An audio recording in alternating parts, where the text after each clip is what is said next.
Dane Reynolds once made $3.5 million a year from Quiksilver alone.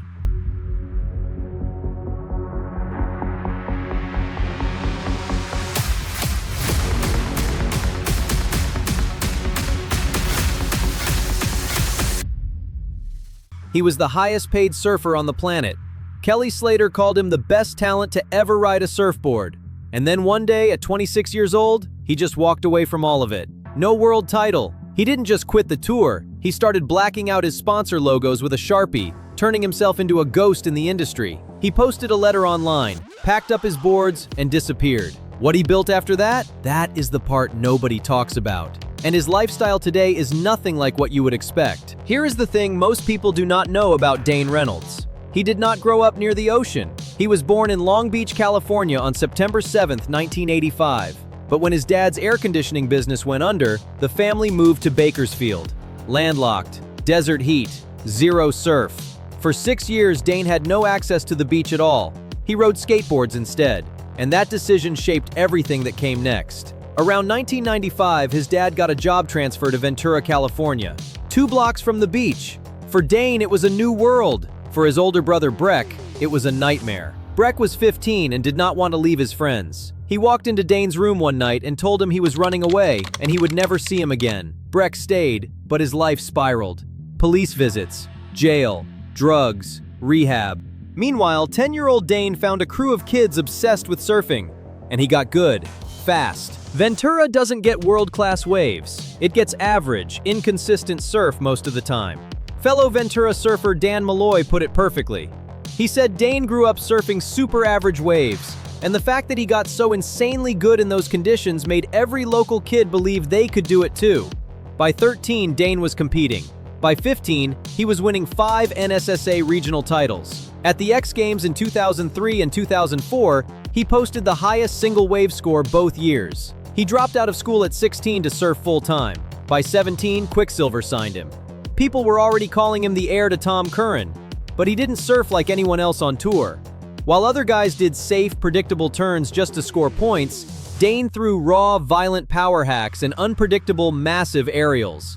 He surfed like he was actively trying to break his board in half. It was completely unhinged, and the fans couldn't look away. Reynolds qualified for the ASP World Championship Tour in 2008 and won Rookie of the Year. In 2009, he made his first WCT final at the Hurley Pro at Trestles. He was so dehydrated they had to give him an IV before the final. He lost to Mick Fanning. 2010 was his peak. He finished 4th in the world, 4 semi-final finishes, entered 2011 ranked number 6. Every single person in surfing expected him to win a world title, but Dane Reynolds had a secret he was hiding from everyone. It wasn't just one event, it was a slow burn. The pressure of being the greatest became a physical weight. One day in California, his throat started closing. His heart raced. He could not breathe. He jumped in his Volvo and drove 90 miles per hour on the 405 freeway to the hospital. Later, another massive attack hit him right in the water at the Quiksilver Pro France. He called his girlfriend Courtney on the way and said 3 words, "I think I am dying." It was a panic attack, the first of many, and they did not stop. They kept hitting him over and over. He locked himself inside his house for months. He was earning nearly $300,000 every single month, but he couldn't even walk into a grocery store without his heart feeling like it was going to burst. His wife had to travel with him everywhere just so he could function. He eventually saw a therapist who worked with other pro surfers, and that therapist told him something that blew his mind. He said, "You have no idea how many guys have this." And Dane thought, "What? How did I never know? Why does nobody talk about this?" But it wasn't just the panic attacks. Dane was terrified of winning. He admitted it himself. He said he did not want to know how it felt to win a contest. He did not want to get carried up the beach. He would get close, blow it, finish second. Not on purpose. It was some kind of mental block he could not explain. 2011 was the final straw. A knee injury in late 2010 required surgery. He missed the first 3 events, then a high ankle sprain, then bruised ribs. He only competed in about 4 events the entire year. Finished 38th. The ASP fined him $25,000 for withdrawing from an event without medical clearance. Footage surfaced of him surfing perfect waves in Mexico right after claiming he was too injured to compete. The ASP threatened to ban him. On December 20th, 2011, Dane posted his famous letter. He called himself 26, officially off tour, wasted talent, blown potential. Then he wrote, "This may be the end as a WCT contender, but it is also a new beginning. The surfing world lost its mind, and now, this is where the real story of Dane Reynolds begins." When Quiksilver filed for Chapter 11 bankruptcy in September 2015, court documents made Dane's contract public. And the numbers were insane. $291,666 per month, $3.5 million per year in base pay alone, a $100,000 signing bonus, 10,000 stock options, a 3% royalty on all signature product sales, $72,000 a year for housing, custom black wetsuits made from Japanese rubber, access to a private house in Hawaii. Plus, Quiksilver was paying for all his film production through Marine Layer Productions. On November 1st, 2015, he officially split from Quiksilver after 12 years. Then a lawyer filed a $3.59 million claim in the bankruptcy case on Dane's behalf. Headlines everywhere screamed that Dane was suing Quiksilver. He was blindsided, he said. "There is definitely no lawsuit. It is embarrassing to me and a bummer. The idea that I would be trying to milk Quiksilver for more." The claim was quietly resolved. But that contract fallout led to something beautiful. He poured his energy into Marine Layer Productions, the blog and video platform he had originally launched back in 2010. It completely changed how surf films were made. Raw clips, no sponsor logos, underground music, personal writing. It pioneered the entire surfer as independent creator model. Between 2010 and 2016, Marine Layer defined the look of modern surf media. Long before the YouTube vlog era took over surfing, Dane was dropping these raw, unbranded edits that the entire industry would stop and wait for. After leaving Quiksilver, Dane Reynolds rebuilt everything on his own terms. He co-founded Former alongside pro surfer Craig Anderson and skate legends Austin Gillette and Dylan Reeder, creating a brand with a punk rock, anti-corporate energy. He deepened his lifelong relationship with Channel Islands Surfboards, where his dumpster diver board model once accounted for 20% of every single board Channel Islands sold. It wasn't just a bestseller, it literally revolutionized the surf industry, making it the global standard for everyday surfers to ride shorter, wider, and stubbier boards, effectively killing off the 90s trend of riding long, paper-thin elf shoe boards. He debuted this stubby board at the 2009 Hurley Pro at Trestles, doing massive turns in a live WCT heat. It completely blew the internet's mind and forced Channel Islands into mass production. The most famous surfboard of the decade, the dumpster diver, wasn't designed in a high-tech lab. Dane literally drew the outline on a square post-it note and handed it to the shapers at Channel Islands. It changed surfing forever. His films are legendary. First Chapter in 2006 won Best Male Performance and Video of the Year at the Surfer Pole Awards. For years after that, he completely dominated the Surfer Pole. It's an award voted on entirely by the fans. It proved that even when the competitive judges refused to give him the trophy, the people still crowned him the best surfer on Earth.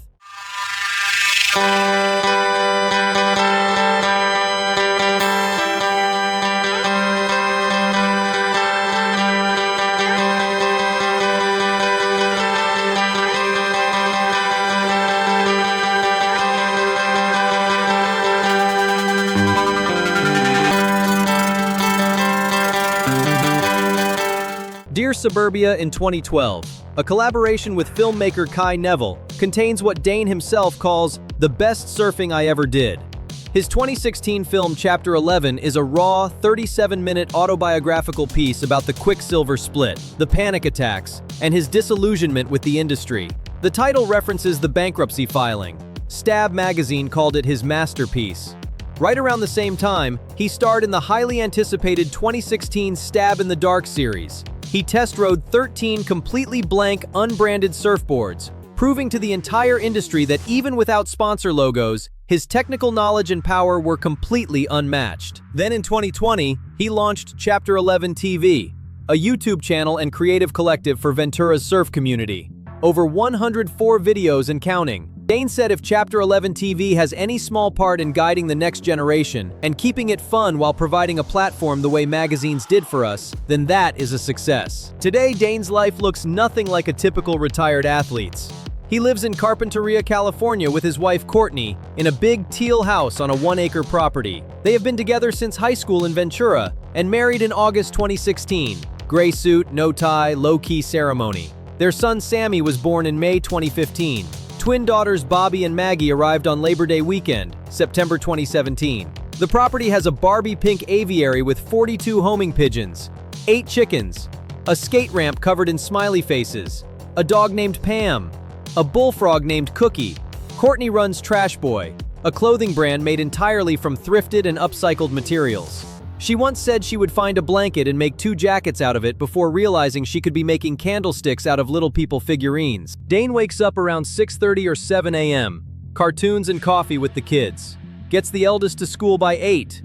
Then he juggles former brand work, Chapter 11 editing, Vans projects, and Channel Islands board development. He surfs about an hour most afternoons, squeezing sessions between school pickups and nap schedules. He doesn't fly to the North Shore or Tahiti to chase clips.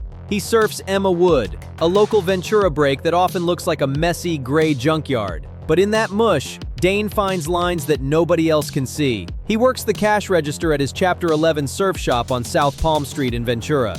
He screen prints his own t-shirts, edits his own videos, uses his daughter's doodles as graphic designs. His Instagram handle is at Sealtooth, about 284,000 followers. His bio just says lurking. He once said famous people, rich people, they are the loneliest. It is isolating. In 2020, Dane lost his brother Breck at age 40 after years of addiction. He wrote a raw tribute. He said he was forever grateful for the time he got to spend with him that spring, surfing every day, reconnecting, talking about growing up and life.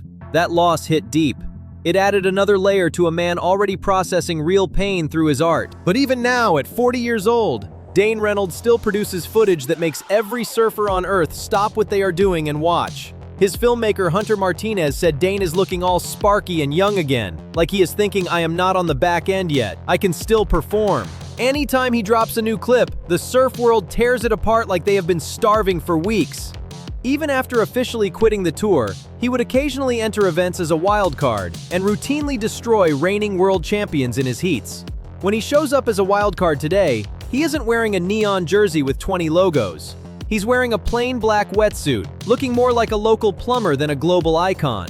And then he proceeds to drop a 9-point ride against the world's best. It proved he didn't leave because he lost his edge. He left purely on his own terms. Kelly Slater won 11 world titles. Dane Reynolds won 0, but Sports Illustrated wrote something that sums it all up. They said he has redefined professional surfing, doing it his way while influencing a generation of wave riders with his unhinged approach, arguably as much as Kelly Slater has with his competitive prowess. Caitlin Simmers, the 2024 world champion and first Californian to win the title since Tom Curran in 1990, models her entire style after Dane Reynolds. Eli Hanneman, John Florence, Noah Dean. Every young surfer credits him. Noah Dean said he should get more credit than some guys who have won world titles just for how much he has done for progressing surfing. He built a life that most people can only dream about, a teal house full of pigeons and kids, a creative empire on his own terms, and a legacy that might outlast every single world champion who ever beat him. He once wrote, I feel like a baseball. Skin has been carefully pried off and there is a thread, and I am gonna pull it, and I am gonna end up a pile of string on the floor. But then maybe I will be knit into something more useful, like a sweater. At 40 years old, Dane Reynolds is that sweater, and it fits perfectly.